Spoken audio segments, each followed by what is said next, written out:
नमस्कार दोस्तों। भारत की अर्थव्यवस्था एक चीज पर बहुत ज्यादा निर्भर करती है। तेल। हम अपनी जरूरत का लगभग 85% से ज्यादा क्रूड ऑयल विदेशों से खरीदते हैं। इसलिए दुनिया की नजर हमेशा इस बात पर रहती है कि भारत किस देश से तेल खरीद रहा है। पिछले 2 साल से रूस भारत का सबसे बड़ा सप्लायर बना हुआ था, लेकिन फरवरी की शुरुआत में एक चौंकाने वाला बदलाव दिखा है। सऊदी अरब ने रूस को पीछे छोड़ दिया है। और सिर्फ यही नहीं, एक और बड़ी खबर आई है। रिलायंस को आधिकारिक तौर पर वेनेजुएला से तेल खरीदने की अनुमति मिल गई है। तो क्या ये सिर्फ व्यापार है या इसके पीछे बड़ी जियोपॉलिटिक्स चल रही है? आज पूरा मामला आसान भाषा में समझते हैं। सबसे पहले, हुआ क्या है? फरवरी के शुरुआती 10 दिनों के डेटा के अनुसार भारत ने सऊदी अरब से रोज करीब 1.13 मिलियन बैरल तेल खरीदा, जबकि रूस से लगभग 1.09 मिलियन बैरल। यानी बहुत छोटा अंतर, लेकिन संकेत बहुत बड़ा। क्योंकि 2022 से लगातार रूस नंबर 1 था। तब रूस भारी डिस्काउंट दे रहा था और भारत ने मौके का फायदा उठाया था। अब सवाल, ये बदलाव क्यों मायने रखता है?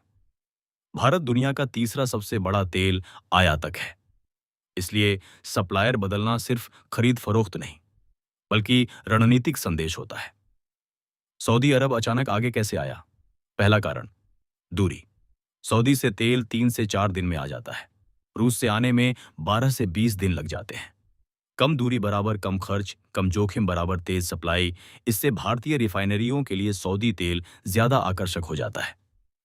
दूसरा कारण, कीमत। सऊदी अरामको ने अपने दाम थोड़ा कम कर दिए, जिससे उनका तेल रूसी तेल के बराबर पड़ने लगा।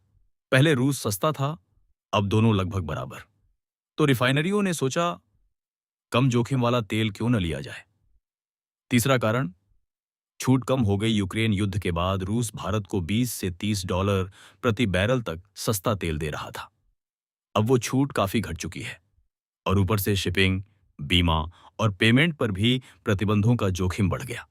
तो भारत ने पूरी तरह रूस छोड़ नहीं दिया, लेकिन थोड़ा डाइवर्सिफाई करना शुरू कर दिया। अब आती है अमेरिका वाली कहानी। हाल ही में भारत अमेरिका व्यापार समझौते के बाद दबाव था कि भारत रूस पर निर्भरता कम करे। भारत ने कोई आधिकारिक वादा नहीं किया, लेकिन व्यवहार में सप्लाई मिक्स बदलता दिख रहा है।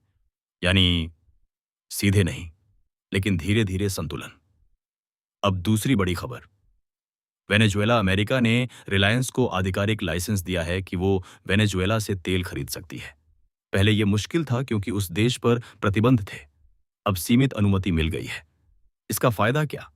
वेनेजुएला का तेल भारी, हैवी क्रूड होता है, इसलिए सस्ता मिलता है।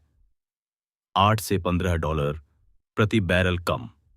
और दुनिया की सबसे बड़ी रिफाइनरी जामनगर रिलायंस के पास है, जो ऐसे तेल को आसानी से प्रोसेस कर सकती है। यानी सस्ता खरीदो, अच्छा पेट्रोल बनाओ, ज्यादा मुनाफा। भारत की असली रणनीति क्या है? भारत किसी एक देश पर निर्भर नहीं रहना चाहता। हमारी नीति साफ है, जहां सस्ता मिलेगा वहां से खरीदेंगे और सभी देशों से रिश्ते संतुलित रखेंगे। कभी रूस, कभी सऊदी, कभी इराक, अब वेनेजुएला भी। इसे कहते हैं मल्टी वेक्टर एनर्जी पॉलिसी। निष्कर्ष तो रूस से कम और सऊदी से ज्यादा तेल खरीदना सिर्फ व्यापार नहीं है। यह संकेत है कि भारत दाम, दूरी और राजनीति तीनों को संतुलित करके अपनी ऊर्जा सुरक्षा बना रहा है। और आने वाले समय में भारत शायद एक ही सप्लायर पर निर्भर रहने के बजाय और ज्यादा डाइवर्सिफाइड रणनीति अपनाएगा। उम्मीद है अब आपको ये खबर सिर्फ आंकड़े नहीं, बल्कि पूरी कहानी समझ आई होगी। धन्यवाद।